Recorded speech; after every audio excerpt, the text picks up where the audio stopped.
Lecture, let us discuss structure of convolutional codes and basic concept involved in convolutional coding. Convolutional coding or convolutional codes were introduced by Peter Elias as an alternative to block codes. Convolutional codes are good for error correction. Block codes are good for error detection. Convolutional codes are also known as recurrent codes. This diagram shows basic structure of a convolutional encoder. This convolutional encoder made up of shift register. We call this as a tapped shift register, and we are familiar that shift register is constructed from D flip-flops, data flip-flops. So there are flip-flops from M1, M2 up to, we represent ML. L is the constraint length of convolutional coder, and this is the important specification of convolutional code, as we see later. The first flip-flop, this box, is reserved for the current input bit. As the input is entering into the convolutional coder, the first bit of the first flip-flop is reserved for holding the current input. Here G0, G1, etc., they are known as tap gains. They are constants known as tap gains. G1, G2, G3, they are known as tap gains, which are nothing but binary 0 or binary 1, because it is a binary convolutional encoder. It represents, 0 represents no connection. Suppose if this flip-flop is connected to modulo 2 summer or modulo 2 adder, then this G2 becomes 1.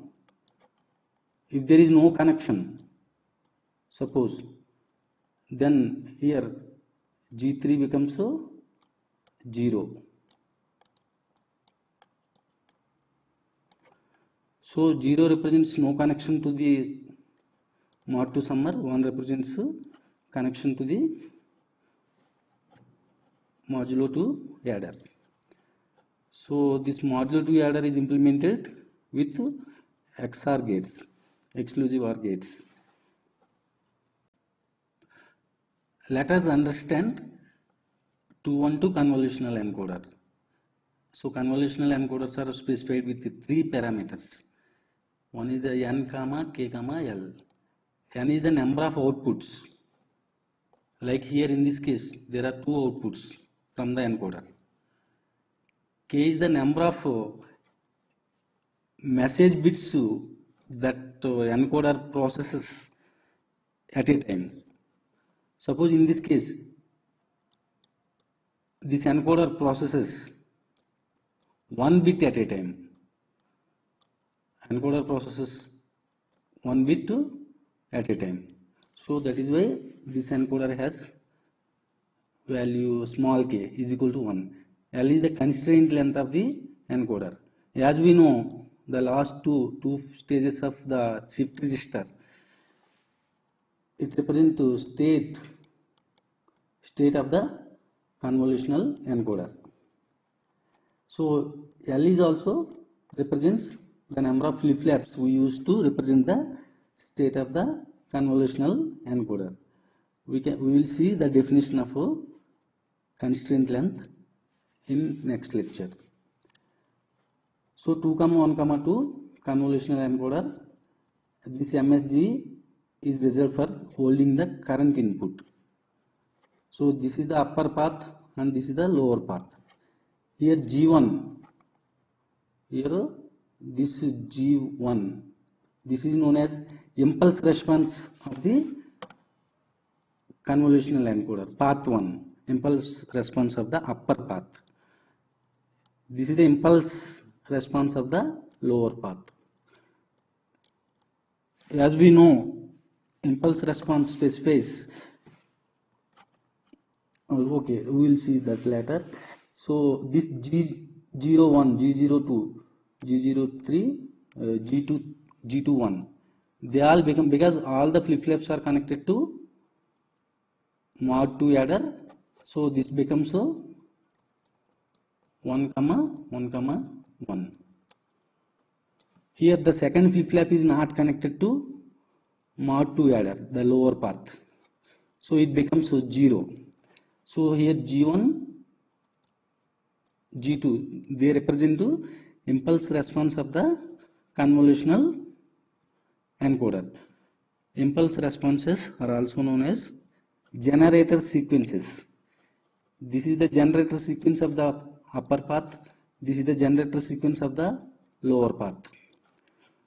As we know, impulse response, if we know the output of a system to impulse function, we can determine output of the same system to any type of function. So if you know the impulse response of your system, we can determine the response of the same system to any kind of input. Here impulse response means response of the encoder to input bit 1. So 1 is moving through the encoder.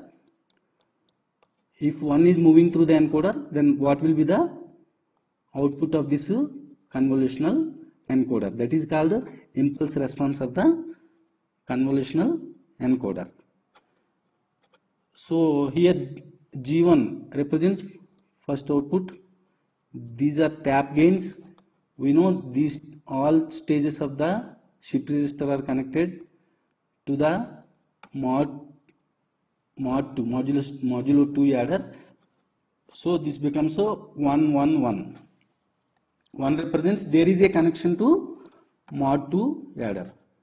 Similarly, understand the impulse response or generator sequence of the lower path. It becomes 1, 0, 1 because the second stage is not connected to the mod 2 adder. 0 represents there is no connection to mod 2 adder. This G1, G2 are called generator sequences of the convolutional encoder. G1 represents upper path, impulse response of the upper path. G2 represents impulse response of the lower path. See, G1 has value 1, 1, 0 because the last stage is not connected to, there is no connection.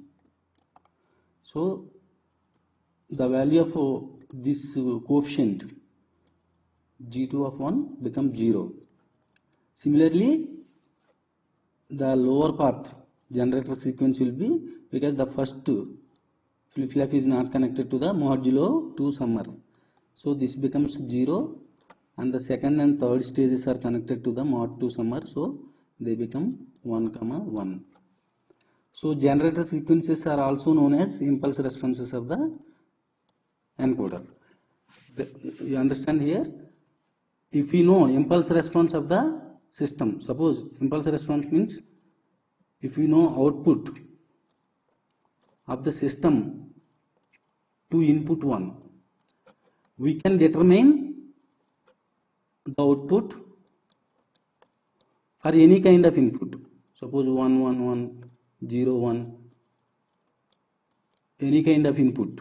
We can find the any kind of output for any kind of input if we know the impulse response of the system.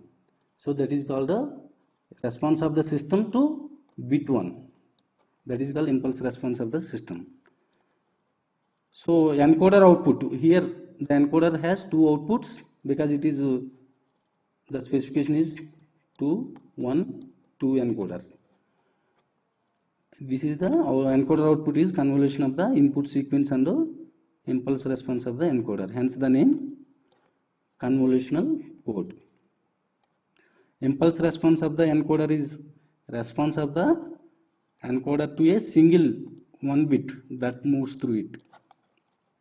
As we know, this represents state of the encoder, and there is a switch at the output of the convolutional encoder to sample the outputs, output 1 and output 2. Switch can be implemented using multiplexer. Here there are two inputs. We can use 2x1 multiplexer to select one output among the between two outputs. 2x1 mux we can use as a switch. Depending on connections to the mod to summers, we can have variety of convolutional codes by simply changing the connections to the mod to summers. We can get to different convolutional codes. Suppose if I connect the last stage of this flip-flap to mod, we will get different output. Output can be changed by simply changing the connections to the mod to summers. So this way we can have many kinds of convolutional codes. Suppose if we remove this connection, then the output of this convolutional code will be different. So this convolutional code generates non-systematic codes. Unlike block codes, the use of non-systematic codes is usually preferred over systematic codes in convolutional coding. In systematic codes, message information can be seen and directly extracted from the encoded information.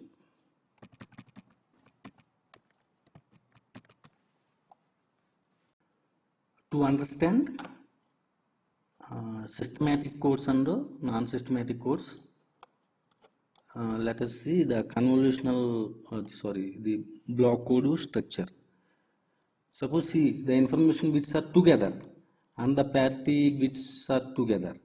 So we use parity bits to find and correct errors. We know that. So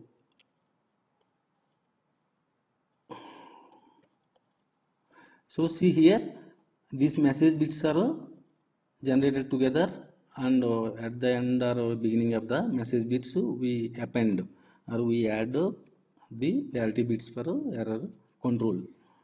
So that is why this is because we can see message bits separately and we can see the control bits or parity bits separately. So this is called systematic codes. But in non-systematic codes, the case is not like this. And see modulo 2 summer. This is the addition table for the modulo 2 summer. This is the mod 2 summer is nothing but exclusive OR gate. If the both inputs to the XOR gate is same, suppose both are 0 0, then output will be 0. If both are 1 1, output will be 0. For odd number of inputs, the output becomes 1. So that is why XOR gates are also known as odd function. So see 1 plus 0 plus 0 becomes 0, 0 plus 1 plus 1 means here this summation is the modulo 2 sum. 1 plus 0 becomes 1, 1 plus 1 becomes 0. So these are the rules for modulo 2 addition and modulo 2 multiplication we will see later. Let us see how we find the output of the convolutional encoder. Here we have two outputs, x1 and x2. So the equation for x1 will be these two flip-flops are connected to mod 2 summer. So MSG plus M1 will become the output of the upper path. Output of the lower path will be M1 and M2 be modulo 2 sum of M1 and M2. So final output or the transmitted data from the output of the convolutional encoder will be, first we move the switch between output 1 and output 2. First we sample x1, then x2, x1, x2, x1, x2, something similar. So this is the final output that we transmit to the channel. Unlike block codes, convolutional codes are memory codes, because present output not only depends on the present input but also on the previous inputs. Suppose you consider 212 convolutional encoder. So this final output not only depends on the present input. This is the current input, current input. It also depends on the previous inputs. So that is why they are called memory codes. But in block codes, the output depends only on the input. Present output depends on the present input. If you want PDF files of my video lectures, please visit www.engineerstutor.com.